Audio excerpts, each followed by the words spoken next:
आप में से 99% लोग स्टडी मोटिवेशन वीडियोस देखते हैं, एग्जैक्टली 2 दिन के लिए फुल एनर्जी रहती है और फिर वापस अपनी पुरानी हैबिट्स में चले जाते हैं। ऐसा क्यों होता है? क्योंकि जो एडवाइस आपको फीड किया जा रहा है ये कम्प्लीटली टॉक्सिक है। वो आपसे कहते हैं खूब मेहनत करो, वो आपको बोलते हैं कि अगर तुम दिन में 14 घंटे नहीं पढ़ रहे तो तुम लेजी हो, तुम फेलियर हो। पर ट्रस्ट मी, वो आपसे झूठ बोल रहे हैं। अगर आप ये वीडियो देख रहे हो तो आपको अंदर से पता है कि आप एक बीस्ट हो। आप जानते हो कि आप क्लास में टॉप 1% में आ सकते हैं, पर कोई ना कोई ऐसा चीज है जो आपके रास्ता को ब्लॉक कर रहा है। इस वीडियो में मैं आपको 8 स्टेप्स रोड मैप देने वाला हूँ for the greatest academic comeback of your life, और इसके साथ मैं हमारे एजुकेशन सिस्टम का वो डार्क ट्रूथ रिवील करूंगा जिसके बारे में बात करने की किसी यूट्यूबर में गट्स नहीं है। चैप्टर 2, वो बायोलॉजिकल सीक्रेट्स जो कोई एक्सेप्ट नहीं करता। ये सिस्टम आपको आइडेंटिकल रोबोट्स की तरह ट्रीट करता है, पर हम सबकी बायोलॉजी कम्प्लीटली डिफरेंट है। हम सबकी वर्किंग मेमोरी कैपेबिलिटीज अलग है, बेसलाइन IQ अलग है और इवन न्यूरोबायोलॉजी भी बिल्कुल अलग है। हर 5 में से एक स्टूडेंट को किसी न किसी फॉर्म का न्यूरो डाइवर्जन होता है, जैसे ADHD या डायस्लेक्सिया। फिर भी जब आप एक टेक्स्ट बुक मेमोराइज करने में स्ट्रगल करते हो तो सोसाइटी आप पर एक सीधा लेवल चिपका देता है, लेजी, फेलियर। अपने चैप्टर 1 को किसी और की बायोलॉजिकल स्टार्टिंग लाइन से कंपेयर करना बंद करो। आप में कोई खराबी नहीं है, आप एक ह्यूमन बीइंग हो विद यूनिक जीन्स, जिसे एक ऐसे एजुकेशन सिस्टम में फोर्स किया गया है जो एक्चुअल में फैक्ट्री वर्कर्स प्रोड्यूस करने के लिए डिजाइन हुआ था। जिस दिन आप खुद को इस ब्रोकन सिस्टम में परफेक्टली फिट ना होने के लिए माफ कर दोगे,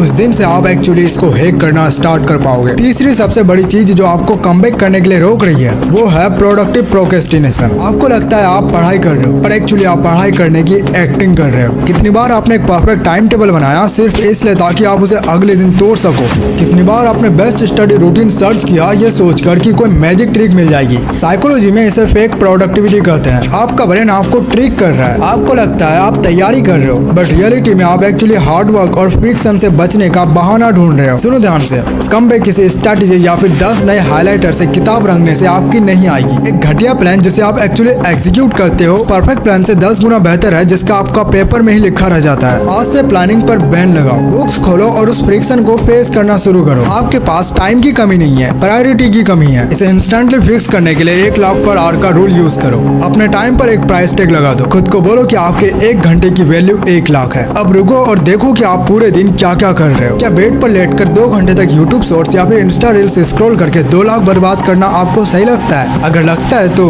कर सकते हो। जब आप अपने टाइम को एक बिलियनर की तरह वैल्यू करना शुरू कर देते हो तब आप उसे कचरे की तरह वेस्ट करना बंद कर देते हो। इन चीप हाई डोपामिन एक्टिविटीज को आज ही क्विट करो जो आपके अटेंशन स्पेन को कम्प्लीटली फ्राई कर रही है। अपनी वैल्यू बढ़ाओ और टाइम खुद मैनेज हो जाएगा। क्या आपने कभी सोचा है कि कुछ स्टूडेंट्स 8 से 10 घंटे पढ़ते हैं, सारी बुक्स हाईलाइट कर देते हैं, लेक्चर एक भी मिस नहीं करते, फिर भी एग्जाम में उनके मार्क्स क्यों नहीं आते? वहीं कुछ स्टूडेंट्स दिन में सिर्फ 3 से 4 घंटे पढ़कर टॉप कर जाते हैं। इसके पीछे एक बहुत बड़ा साइकोलॉजिकल ट्रैप है जिसे कॉग्निटिव साइकोलॉजी की भाषा में कहते हैं इल्यूजन ऑफ कॉम्पिटेंस। ज्यादातर स्टूडेंट्स आज एक बहुत बड़े स्कैम का शिकार है और वो स्कैम किसी और ने नहीं, उनके दिमाग ने उनके साथ किया है। इसे हम पैसिव स्टडिंग कहते हैं। टेक्स्ट बुक को बार बार रीड करना, नोट्स को डिफरेंट हाइलाइटर से पेंट करना या बेड पर लेटकर 2x स्पीड पर लेक्चर वीडियो देखना, ये सब पैसिव स्टडी है। जब आप किसी चीज को बार बार पढ़ते हो तो आपके ब्रेन को कॉग्निटिव एज फील होता है। आपके दिमाग को लगता है हाँ ये तो मुझे आता है, ये कितना सिंपल है। दोस्तों ये एक्चुअली पढ़ाई नहीं है, ये सिर्फ इन्फॉर्मेशन का कंजप्शन है। ये एग्जैक्टली वैसा ही है जैसे किसी और को जिम में थकान होती है, फ्रिक्शन फील होता है। और दोस्तों यही वो एक्चुअल मेंटल वर्कआउट है जो आपके ब्रेन के न्यूट्रल पाथवे को स्ट्रॉन्ग बनाता है। अगर पढ़ते वक्त आपको स्ट्रगल या थोड़ा पेन फील नहीं हो रहा तो समझ लीजिए आप कुछ नया नहीं सीख रहे। अब आते हैं हम अपने चैप्टर नंबर 6 पर। 80-20 रूल के बारे में आपने जरूर सुना होगा और हर कोई इसके बारे में बताता है। मैं ये नहीं कह रहा कि ये गलत है, ये सही है,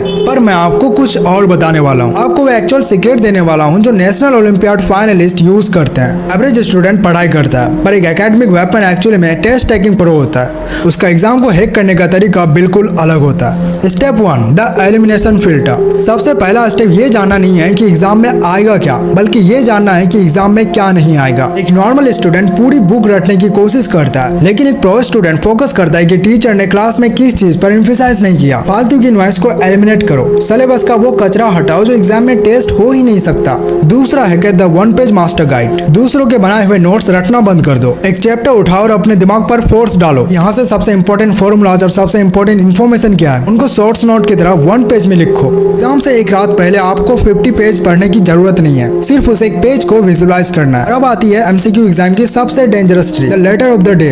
अगर एग्जाम में कोई क्वेश्चन बिल्कुल नहीं आता है तो ब्लाइंड गेसिंग मत करो, कभी ए कभी सी कभी बी, ये बेवकूफी है। एग्जाम हॉल में जाने से पहले आपका एक letter of the day fix करो। मान लो बी।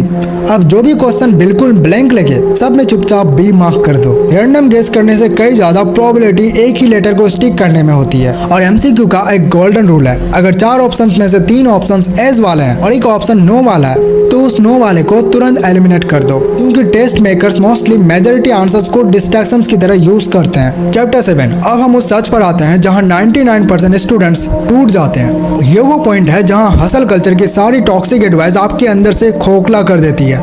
आपको सिखाया गया है कि पढ़ाई एक सजा है, कि आपको दिमाग के अंदर चीजों को जबरदस्ती ठूसनी पड़ती है। अपने दिमाग को टॉर्चर करना है 15 घंटे की ग्राइंड के नाम पर। आप अपने आगे एक आर्बिट्रेरी नंबर लटका देते हो कि मुझे किसी भी हाल में 99% लाना है या ऑल इंडिया रैंक 1 चाहिए। पर एक सेकंड रुककर खुद से पूछो, ये 99% का टारगेट तुम्हारे दिमाग में किसने डाला? सोसाइटी ने, रिलेटिव्स ने, कोचिंग सेंटर्स ने? जब आप एक नंबर के लिए पढ़ते हो तो आपकी पढ़ाई एक्चुअल में पढ़ाई नहीं रहती, वो फोर्स लेबर बन जाती है। आप एक मजदूर बन जाते हो जो एक फैक्ट्री में काम कर रहा है, एक ऐसी डिग्री के लिए जिसकी गारंटी भी नहीं है कि वो आपको फ्यूचर में खुशी देगी। आप पढ़ते हो डर के मारे, डर कि लोग क्या कहेंगे, डर कि मैं फेल हो जाऊंगा। और डर कभी भी लॉन्ग टर्म फ्यूल नहीं बन सकता, वो आपको जलाकर खा जाएगा। असली जो एकेडमिक टॉपर्स होते हैं वो नंबर्स के पीछे नहीं भागते, उनका फ्यूल बिल्कुल अलग होता है। उनका फ्यूल है क्यूरियोसिटी, जिज्ञासा। अगर आप हिस्ट्री पढ़ रहे हो तो इसलिए मत पढ़ो कि डेट्स रटनी है, इसलिए पढ़ो कि बड़े बड़े एम्पायर्स कैसे खड़े हुए, कैसे मिट्टी में मिल गए। बायोलॉजी पढ़ रहे हो तो उस मिरेकल को समझने के लिए पढ़ो जो तुम्हारी बॉडी नाम की मशीन को चला रहा है। मैथ्स पढ़ो उस यूनिवर्सल लैंग्वेज को डिकोड करने के लिए जो इस पूरे यूनिवर्स को चलाती है। अपना वाई बदलो, पढ़ाई को एक सीडी की तरह मत देखो जिसका एंड गोल सिर्फ एक डिग्री और जॉब है। Education is a tool to upgrade your operating system. जिस दिन आप मार्क्स लाने की भूख को